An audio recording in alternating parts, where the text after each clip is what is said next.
কালকে নেইমারের যে ম্যাচটাতে তিনি হ্যাটট্রিক করলেন সান্তোসের হয়ে, ওই ম্যাচটার মোমেন্ট গুলো আমি দেখছি না, পুরো ম্যাচটা যদিও দেখিনি। ম্যাচের বিভিন্ন নেইমারের মোমেন্ট গুলা দেখে আমার যেটা মনে হয়েছে, নেইমার কিন নেইমার কিন্তু এখনো 100% ফিট না। তার মানে নেইমার যদি বিশ্বকাপের আগে 100% ফিট না হয়ে থাকেন, তবে কি নেইমার বিশ্বকাপে যাবেন না? আমার কিন্তু ওরকম কিছু মনে হয় না। আমার কাছে মনে হচ্ছে কার্লো আনচেলত্তি যেটা কথা বলেছে সেটা একেবারে প্রফেশনাল কথা বলেছে। কার্লো আনচেলত্তির এই টিমটাতে নেইমারের অবশ্যই জায়গা হবে যদি নেইমার 100% ফিট নাও থাকেন। নেইমার যদি 80% ফিটও থাকেন, কার্লো আনচেলত্তির ব্রাজিলের স্কোয়াডে মানে যেটা বিশ্বকাপ খেলতে যাবে সেখানে অবশ্যই নেইমারের জায়গা হবে। এখন কথা হচ্ছে ২০০২ সালে রোনালদো নাজারিও সাথে রোনালদো নাজারিওর সাথে আমি নেইমারের কিভাবে তুলনা করছি। দেখুন, আমি আসলে তুলনা করছি না, বাট হিস্টোরিক্যাল কিছু মিল পাচ্ছি আমি নেইমারের সাথে ২০০২ এর রোনালদো নাজারিও। রোনালদো নাজারিও এবং নেইমার জুনিয়র তারা দুজন হচ্ছেন সম্ভবত বিশ্ব ফুটবলের সবচেয়ে ইনজুরি প্রবণ দুজন প্লেয়ার। একজন তো ক্যারিয়ার শেষ করেছেন, আরেকজন হচ্ছে বর্তমানে খেলছেন। ২০০২ এর সময় রোনালদোর ফিটনেসের যে অবস্থা ছিল, রোনালদো যতটা ইনজুরি প্রবণ ছিলেন, বর্তমানে নেইমারও কিন্তু অলমোস্ট সিমিলার। দেখুন, 90s এর শেষ দিকে এসে রোনালদো প্রায় সময় ইনজুরিতে পড়ছিলেন। মেক্সিমাম সময় তিনি সাইড বেঞ্চে কাটাচ্ছিলেন। তার ক্যারিয়ারের সবচেয়ে বাজে ইনজুরি যেটা ছিল, সেটা হচ্ছে ২০০০ সালে তিনি যখন ইন্টার মিলানের হয়ে খেলছিলেন, তখন একটা ম্যাচে ভয়ংকর রকম একটা ইনজুরিতে পড়েন। ওই সময় রোনালদোর ফিজিও যিনি ছিলেন, তার একটা ২০১৮ সালে আমি একটা ইন্টারভিউ করছিলাম। তিনি বলছিলেন যে, ওই সময় তার যেটা রোনালদোর অবস্থা দেখে যেটা মনে হয়েছিল, রোনালদো হয়তো ভবিষ্যতে আর কোনদিন স্বাভাবিকভাবে হাঁটতে পারবেন না। সে রোনালদো ওই ইনজুরিটা কাটিয়ে ১৮ মাস পরে ফুটবলে ফিরলেন। ১৮ মাস পরে হচ্ছে ২০০১ সালের সেপ্টেম্বরে ফুটবলে ফিরলেন এবং ২০০২ এর যে বিশ্বকাপ যেটা মেতে হলো, সেই বিশ্বকাপের ৬ মাস আগেও কিন্তু নিশ্চিত ছিল না যে রোনালদো আদৌ ফুটবল ওয়ার্ল্ড কাপটা খেলতে পারবেন কিনা। রোনালদো কিন্তু ঠিকঠাক মতোই ফিরেছেন, খুব ভালোভাবেই ফিরেছিলেন এবং ফিরে কি করলেন? বিশ্বকাপে ৮ টা গোল, গোল্ডেন বুট এবং বিশ্বকাপ তো জিতলেনই। সো রোনালদো কিন্তু নিজের কাজটা ঠিকভাবে করেছেন ১৮ মাস পরে এসেও এবং ব্রাজিলকে বিশ্বকাপ জিতিয়েছেন। সেখানে রোনালদোর কিছু স্ট্র্যাটেজিক্যাল যেটা কারণ ছিল, যেভাবে তিনি বিশ্বকাপটা জিতালেন, ফিলিপ স্কলারি সহ ওই সময় ব্রাজিল কোচ ছিলেন ফিলিপ স্কলারি, তারা দুজন মিলে যে গেম প্ল্যানটা করলেন, সেটা কিন্তু নেইমার করবেন কিনা, আনচেলত্তি নেইমারকে ওভাবে খেলতে দিবেন কিনা বা ওভাবে ওভাবে ভাববেন কিনা নেইমারকে নিয়ে। যেমন ধরেন ওই সময় রোনালদো ছিলেন ৯০ এর শেষ দিকে বিশ্বের সবচেয়ে ফাইনেস্ট ড্রিবলারদের মধ্যে একজন। ৫ জন ৬ জনকে কাটিয়ে গোল করা ছিল রোনালদোর অভ্যাস।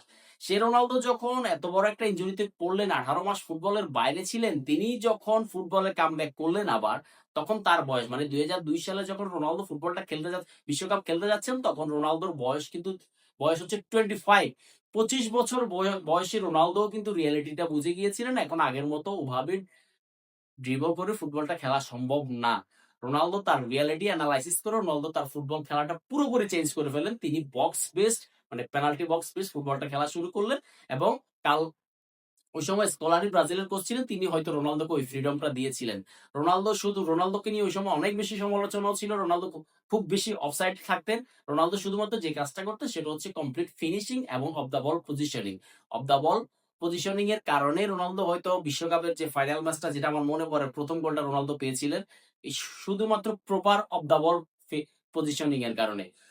যে রোনালদো ছিলেন বিশ্বের সবচেয়ে মানে ফাস্টেস্ট ড্রিবলার এবং সবচেয়ে কোয়ালিটিফুল ডিবলারদের মধ্যে একজন, সেই রোনালদো তখন নিজেকে পুরোপুরি চেঞ্জ করে ফেললেন এবং প্রপার নাম্বার 9 হিসেবে খেলা শুরু করলেন এবং তার রেস্ট অফ দ্য ক্যারিয়ার ঠিক এভাবেই খেলেছিলেন। বলা হয় যে রোনালদো তার ক্যারিয়ারের একটা বড় অংশ এক পা নিয়ে ফুটবল খেলেছিলেন এবং সেই রোনালদো ফুটবল ইতিহাসে যিনি ছিলেন একসময় সবচেয়ে ফাস্টেস্ট ড্রিবলার, সেই রোনালদো হয়ে গেলেন বিশ্বের সেরা ফিনিশার।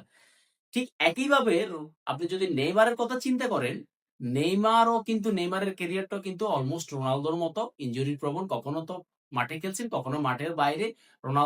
নেইমার সবচেয়ে ভয়ংকর ইনজুরি যেটাতে পড়েছেন সেটা হচ্ছে উরুগুয়ের সাথে যে ওয়ার্ল্ড কাপের কোয়ালিফায়ারে ২০২৩ সালে যে এসিএল ইনজুরিতে পড়লেন, সেটা থেকে কামব্যাক করতে নেইমারের অলমোস্ট 1 ইয়ার লেগে গেল। ২০২৪ ফিরলেন অক্টোবরে সম্ভবত।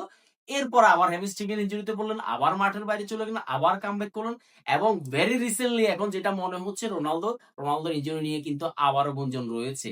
যদিও সরি নেইমারের ইনজুরি নিয়ে। যদিও নেইমার এবং তার ক্লাব সেটাকে গুঞ্জন বলেই উড়িয়ে দিয়েছে। কিন্তু আমার কাছে বিষয়টা একেবারেই গুঞ্জন মনে হয়নি কালকে নেইমারের খেলা দেখে।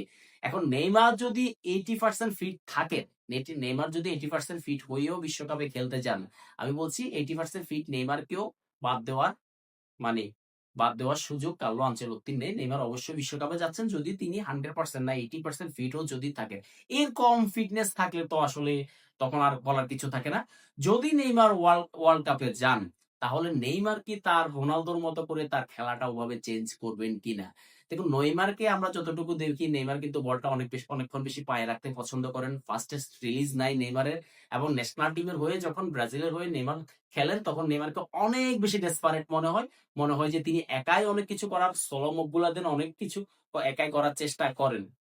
কিন্তু নেইমার যখন 2026 বিশ্বকাপটা খেলতে যাবেন, তখন নেইমারের বয়স হবে 34।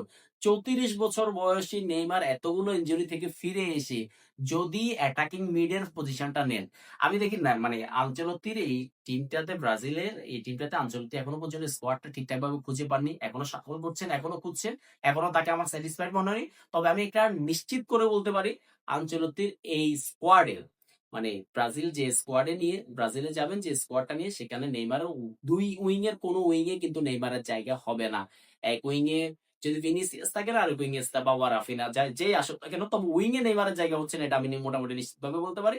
সো নেইমারের জন্য পজিশনটা থাকে হচ্ছে অ্যাটাকিং মিডের ওই পজিশনটা অথবা ফলস নাইনের ওই পজিশনটা। নাম্বার 9 হিসেবে তিনি একদম পিওর নাম্বার 9 হিসেবে খেলতে পারেন। কিন্তু অ্যাটাকিং মিডের এই পজিশনটা নেইমার আসলে এই মুহূর্তে যদি 100% ফিট না হন, 34 এজের নেইমার আসলে ওই পজিশনটা হোল্ড করতে পারেন কিনা বা কার্লো আনচেলত্তি তাকে নিয়ে ওই প্ল্যানটা করার সাহস বা দুঃসাহস আমরা যাই বলি না কেন সেটা দেখান কিনা, সেটা কিন্তু দেখার বিষয়। তার চেয়ে বরং নেইমার যদি আনচেলত্তি যদি স্কলারি যেভাবে রোনালদোকে ব্যবহার করেছিলেন ওই সময় একদম ক্যালকুলেটিভ ওয়েতে যদি নেই নেইমারকে যদি আনচেলত্তি ব্যবহার করেন, আমার মনে হয় সেটা অনেক বেশি ফলপ্রসূ হবে ব্রাজিলের জন্য। নাম্বার নাম্বার 9 বা ফলস 9 এর পজিশনটা যদি নেইমার খেলেন, অ্যাটাকিং মিডের পজিশনটা না খেলে এবং নেইমার যদি মোটামুটি একটা নির্দিষ্ট লেভেলের ফিটনেস ধরে রাখতে পারেন, নেইমারের কিন্তু ওই রোনালদো হয়ে ওঠার এবিলিটিটাও আছে এবং সেই সুযোগটাও আছে। নেইমারকে নিয়ে যদি কার্লো আনচেলত্তি যদি ওভার অ্যাম্বিশাস হন, নেইমারকে যদি অ্যাটাকিং মিডের পজিশনটা খেলাতে চান, নেইমার কিন্তু আদৌ বিশ্বকাপটা শেষ করতে পারবেন কিনা, মানে কালকের খেলা দেখে আমার যেটা মনে হয়েছে আদৌ বিশ্বকাপটা শেষ করতে পারবেন কিনা আমি নিশ্চিত নই। সো নেইমার যদি 2002 এর বিশ্বকাপের ব্রাজিলের রোনালদোর মতো হতে হয়, নেইমারকে অনেক বেশি ক্যালকুলেটিভ ফুটবল খেলতে হবে 2026 সালে এবং আনচেলত্তিকেও সেই গেম প্ল্যানটা করতে হবে নেইমারকে নিয়ে।